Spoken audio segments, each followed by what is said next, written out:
Hi everyone, this is Choppy Berry here. Today I'm just trying to show you how I do my outline for my bead embroidery. I just want to highlight I'm not an expert here. I just want to share what I've been doing and what I feel is the best way for me to do.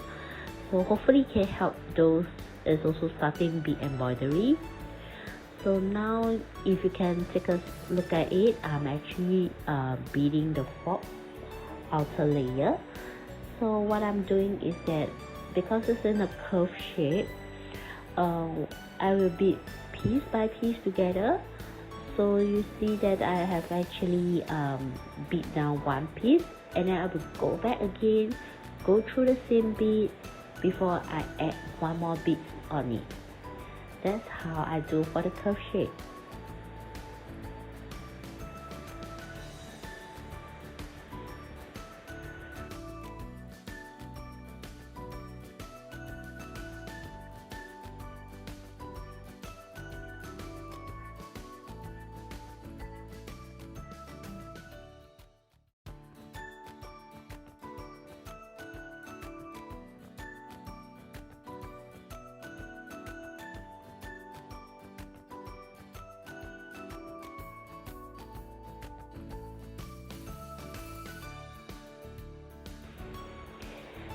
Now as I start to come to the edge that is more on the straight line, what I will do is that instead of beading one piece by a bead by a bead, I'm going to go through, I will just put 3 beads at one time, and before I sew it on it, and after I sew it on it, what I'm going to do is that I go back 2 beads, and then the needles will come up 2 beads before, and then go through again, and then I'll pick up another 3 beads again.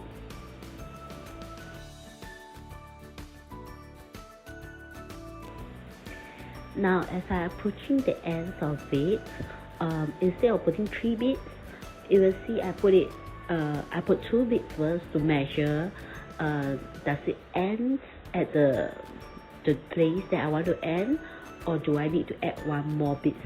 So for this case, it's just nice that I only need 1 bead, and after beading it, the straight line is completed, and I start to have the curve shape at the back of the fox. So I have to go back to having 1 bead at a time, so that it can end up at a very curved shape. Otherwise, if I bead 2 to 3 beads at a time, it looks more like a straight line. I'm not too sure, do you understand? I'm not too sure is this how I should explain to it, because only beading one at a time, you can have a better control on how the turning of the shape it will be. So you can see that I'm doing bead by bead, and I always have my needles insert it at the place where the beads end, and then I will go back 1 bead, and then sew, and then go through again, so that it will look more like a continuous line. Yeah. And then now after the curvy shape, I will just start, because the back of the fox is more like a straight line, so I'm able to do 3 beads at a time again. So you can see I will do 3 beads, and then go back 2 beads. My needle will go back 2 beads, go through it, and then another 3 beads.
So this is basically how I do my outline of the bead embroidery, and then I hope you have a better understanding of how bead embroidery works. You may have a different method to mine, but it's just how I want to share with you what I've been doing. This video is actually fast forward at least 3 times, so you can imagine how slow I am doing this bead embroidery, and I didn't show the complete outlining because I think it takes ages and it will bore you. So this is how it looks like after I do one round of it, and I hope you are able to do one for yourself too.